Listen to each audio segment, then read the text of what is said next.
Hey, what's up, guys? We are sitting here in the corner by the fireplace with a bed because it's Bed Wars story time.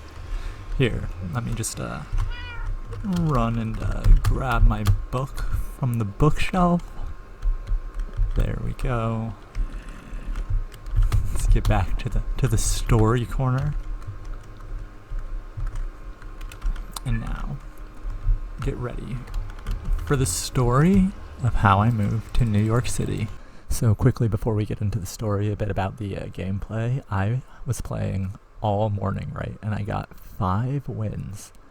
But as soon as I pressed record, I did not get a single win. I got like maybe 2 decent gameplays. This is one of them, the very first one that I played. So we're gonna take a look at those. And also I double speeded any time that I wasn't in combat because like pretty much all that it was me just bridging and collecting resources, and I didn't think that'd be very fun for the video. Also, there's no game audio. I don't know what's the deal with that. So yeah, I hope you enjoy the video. Keep in mind that this is just like my personal experiences and like maybe a little bit of advice, but everybody's transition is different, so take it all with a grain of salt. Anyway, so when I was first coming to the city, I lived like 4 hours away, and so what I did was I downloaded a bunch of different apps to try and find an apartment because, you know, I had this job lined up in the city and I needed a place to live.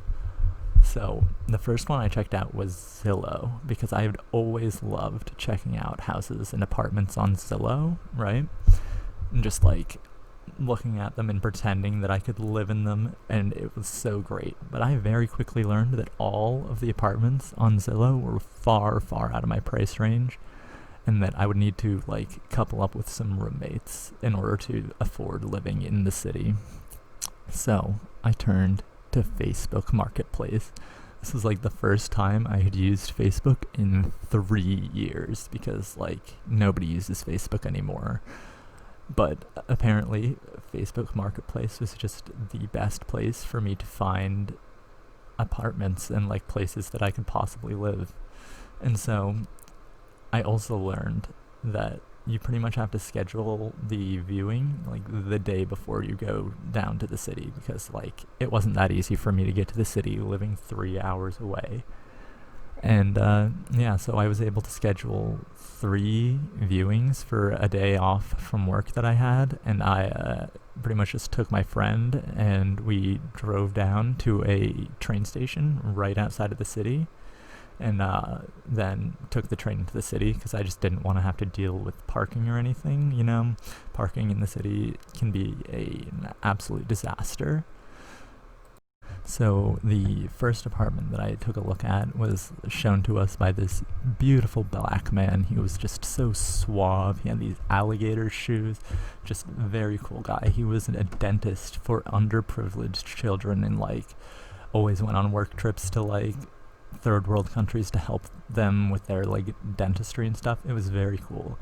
He showed us the apartment, and I didn't really like the actual apartment. I loved the guy, but the apartment, like the room that I'd be staying in, was absolutely tiny, and the neighborhood wasn't the greatest, so I elected to not take that apartment. Then I went to the next one, and it was a little bit out of my price range, but it was brand newly renovated, very nice in-unit laundry, which is a very important thing if you live in New York City. Laundromats are absolutely terrible. I actually don't live in an apartment currently with in-unit laundry, and it's absolutely awful. And so the third apartment that I took a look at was like absolutely amazing. It's 10 minutes walking to work, and like all the rooms are really spacious. Still no in-unit laundry, but it was like phenomenal. Like just large rooms, lots of space, you know, close to my work, close to 2 different parks. And so pretty much after viewing this apartment, I messaged I messaged the person who showed it to me, and I told her like, hey, like your apartment is my number 1 choice right now. And she's like, she was like, you know, appreciate it, but I think right now we actually already have 2 people. And I was like, darn. So I kept looking on Facebook Marketplace when I got home back to like where I lived at the time. And I found this one other place, and they didn't even require me to visit. They would just like let me live there as long as I put down a deposit on my very first night there. So like fast forward 1 month and I get to the apartment and it is just sketchy as like it's just a bed frame. In the bedroom there's like stuff all over the place, you know. I felt like I was about to get murdered. Like the neighborhood was sketchy, like sketchy as and yeah, so I ended up not living there, and I went and stayed with my friend who lived like an hour away in the city. I just like took an Uber and got the out of there. So then after that, I stayed in my friend's apartment for like 4 days, and then I actually ended up staying with my brother's ex-girlfriend's dad in his apartment for a few days because like he's really chill. He was really nice. I'm not sure if my brother was actually dating the girl at the time, but I guess we don't really talk about that stuff. But anyways, it was nicer. It was a little bit closer to my job than my friend's apartment was. So yeah, that was like my very first week in the city.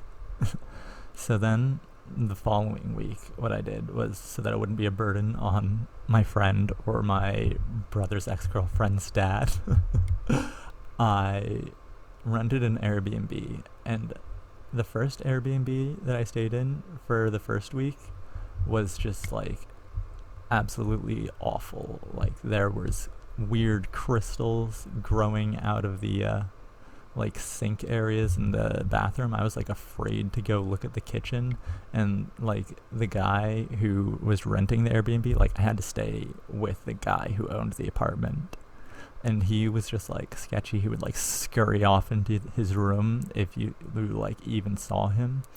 And so like I told my parents like, yeah, I'm feeling a little sketched out here. And yeah, so then they just went and bought me a different Airbnb much closer to my work with this French woman and her like children.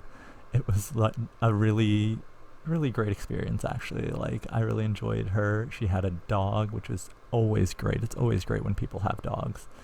And yeah, so I stayed there for the second week. So this is like 3 weeks that I had been working in the city with no real place to live. So during this week, I actually put down a deposit on a separate apartment, one that I just like viewed while I was in the city staying with these various people. And it was actually far out of my price range. Like I didn't know it at the time because I didn't know that I wouldn't be actually making overtime at my job. But yeah, like it was far out of my price range. But remember the third apartment from my very first viewing, the one that I said was perfect, that was right next to my job and 2 parks? Well, the girl messaged me. She's like, hey, one of the applicants dropped out. So, you know, you're in, coat. You're in, you know, make me proud. She didn't say it like that, but you know, you get the gist. Like, she was like, hey, like, do you still want to live here? And I'm like, well, I have a deposit down, but it's refundable, so let me get that money back, and yeah, I'm down. Oh no, I shouldn't say that word. Oh well. Anyway, heck yeah, I'm down. So, I got my deposit back, and I threw my money into this other apartment, right? This absolutely perfect apartment for me. So yeah, and then that's actually where I ended up living. That's where I live currently. It's awesome. So yeah, fast forward to like a few days before move-in. Like the one roommate said that I could probably move in a couple days early because her roommates were moving out early, and like why not? But what her roommates did was give the keys to the management company, which the management company explicitly told them not to do. They're like, you know, leave the keys on the table. You know, that's where they're meant to be. We can get in, we can do whatever. just do not give us the keys. And so they gave the management company the keys, of course, the one thing they weren't supposed to do. And so on move-in day, I went to like the management company and I was like, hey, can I get the keys? And they're like, you know, maybe, let me just go check with some people. And I'm like, okay, I have to go back to work, like I'll come back later. And so when I go back later, they're like, yeah, we destroyed the keys. And I'm like, what? Why would you destroy the keys? Like, I need those. And they're like, okay, yeah, it's fine. We'll reimburse you to make some more. So I just like hit up my current roommate and I'm like, hey, can I make a copy of your keys? And they're like, yeah, sure, go for it. So they give me the keys. I go and make a copy, right? I keep the receipt. I scan it and I email it to my management company. And they're like, yeah, we don't do reimbursements for keys.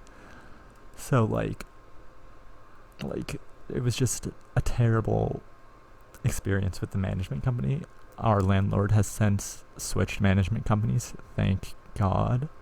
But yeah, it was just like a lot of weird things happening for me to be able to just find an apartment in New York City. And I'm pretty sure it's pretty difficult for everyone, but like I'm not sure if it's meant to be that difficult, you know? Anyways, so yeah, after like 1 week of living here out of my suitcase, because that's what I did, I took the train down here from where I lived before. And yeah, I took the train with just like a backpack and a suitcase. So I'd just been living out of my suitcase for like a solid month. So I finally was able to go back home, get like all of my stuff piled into my parents' car.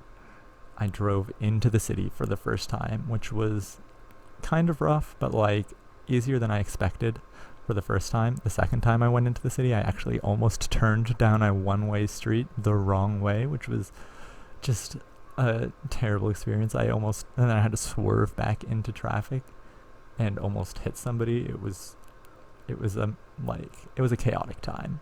Anyway, so yeah, you know, also driving with my mother is kind of a nightmare in general, but like driving through the city, she just always has some sort of comment or complaint, and like I'm trying to focus on driving, like calm down. Anyways, so yeah, I was able to finally move all of my stuff into the city, and here I am, you know, I made it. I'm living here, and it's a great time. Anyway, that's gonna wrap up the video for today. If you have any questions, let me know. Oh, also, I wanted to show you that even though we lost this match, I came in second for kills, which is I just am really, really proud of that. Check it out. I'm ecstatic. Anyway. So that's gonna wrap up this episode of Bed Wars Storytime. Get out of here. Anyway, if you enjoyed that video, you might enjoy this other video here, off to the, I guess the left, of me building the little engine that could in Minecraft.